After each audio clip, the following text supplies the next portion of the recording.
capacidades espirituais, ou como o povo gosta comumente de chamar, mediunidade.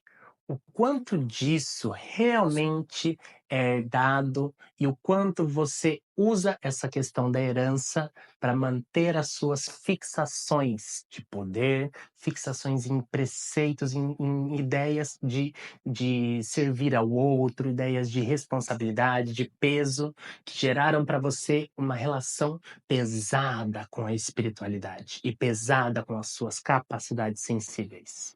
Vamos entender um pouquinho mais disso no vídeo de hoje.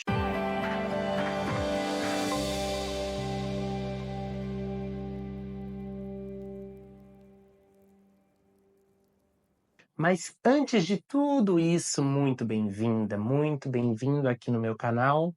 Meu nome é Matheus Pessoa, sou terapeuta holístico e vibracional e gosto de instigar, de movimentar, de trazer reflexões, de olhar para as coisas de um lugar muito mais consciente, né?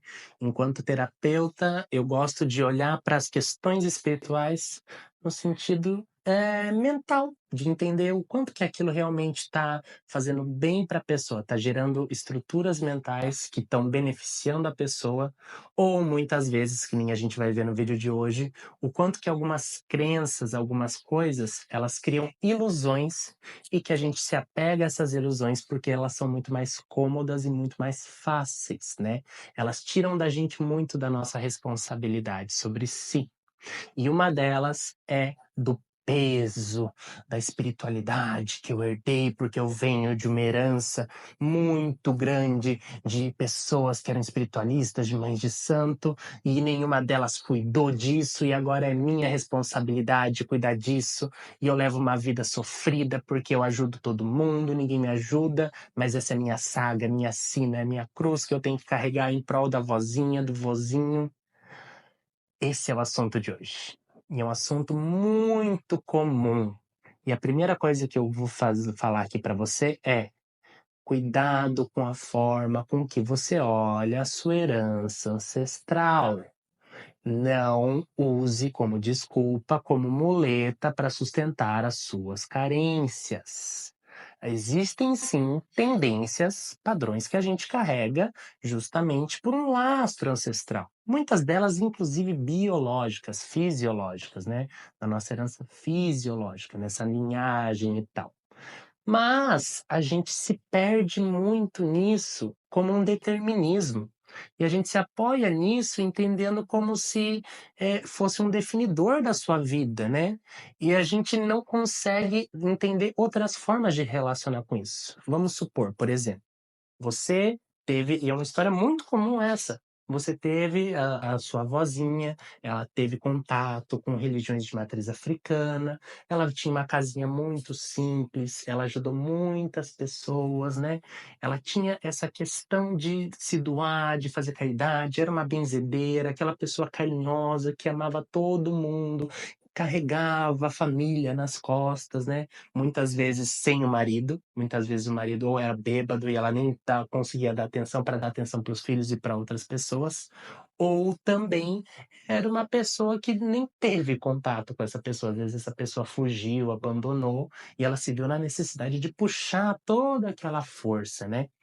E aqui a gente tem uma figura muito complexa. Você percebe a quantidade de coisas que aquela pessoa, né, que você tem todo o direito e toda a abertura de ter um carinho, de ter memórias afetivas, de se nutrir daquela figura atenciosa, né, que estava lá. Às vezes você chegava, você era uma benzedeira, você vai ter o registro do cheiro das ervas, de como isso era de como isso era gostoso. Não é nesse lugar que eu quero entrar. É que muitas vezes a gente acaba reduzindo a vida da pessoa a partir da nossa.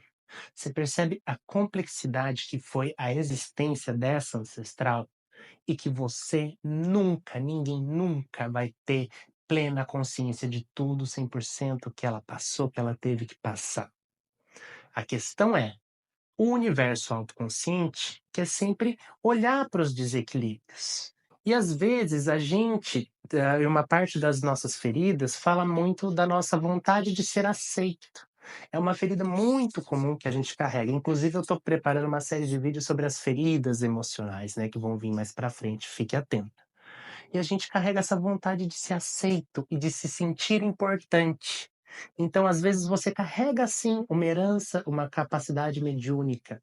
E aqui, mediunidade, sensitividade é um sentido na sua vida. É como a visão, é um tato, é um olfato, é uma capacidade.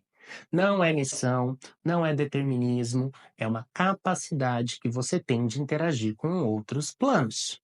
Agora, o que você faz dessa capacidade não depende de outra pessoa, depende de você, você que decide.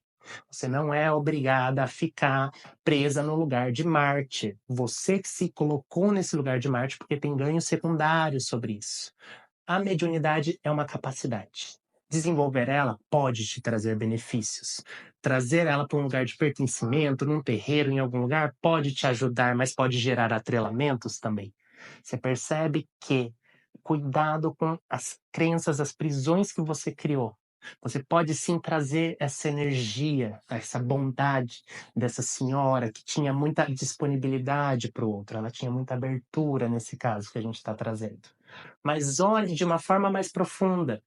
Às vezes, o que você precisa curar dessa avó é a capacidade de se priorizar. Ela não teve condições mentais e financeiras de priorizar as vontades dela. Então, para ela, era nutritivo ajudar os outros para se sentir importante. E aí você vai, na soberania da vida, na sua inconsciência, assumir esse mesmo papel para você? Vai ficar ali e vai falar e vai usar como muleta, como desculpa que a sua vida é difícil por causa disso? Ou você vai criar coragem de reverberar uma cura decente para ela e começar a se priorizar? E parar de querer atender todo mundo só porque você sente que esse é seu dever?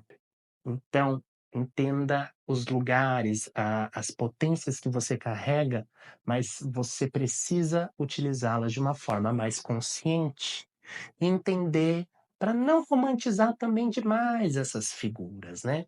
Porque muitas vezes, aí olha o desdobramento, né? Ela nesse carinho, nessa atenciosidade toda, ela acaba gerando, por exemplo, uma super proteção nos filhos que se veem muito apegados a ela, ela gera muitos apegos, ela é uma pessoa que se apega muito nas pessoas, ou seja, quando ela falece, todo mundo se vê desamparado. E isso não é saudável. A gente criar relações a partir de apego, dependendo do outro desse nível, não é saudável. É diferente de um luto, de um vínculo que eu criei, isso é natural. Mas a quantidade de atrelamentos que isso gera, e você provavelmente deve criar essa tendência junto com ela, isso sim é o que você carrega da sua ancestralidade para transmutar, isso merece muito mais a sua atenção do que ficar utilizando uma qualquer capacidade para ficar ajudando os outros e não se priorizar. Por hoje é isso, um tema um pouquinho mais duro, mas eu achei muito importante trazer para que a gente tenha um olhar mais prático e não tão romantizado sobre essas questões ancestrais. E lembre sempre que o importante é o que você faz com o que está se manifestando agora. Por hoje é isso, um abraço e boas vibrações.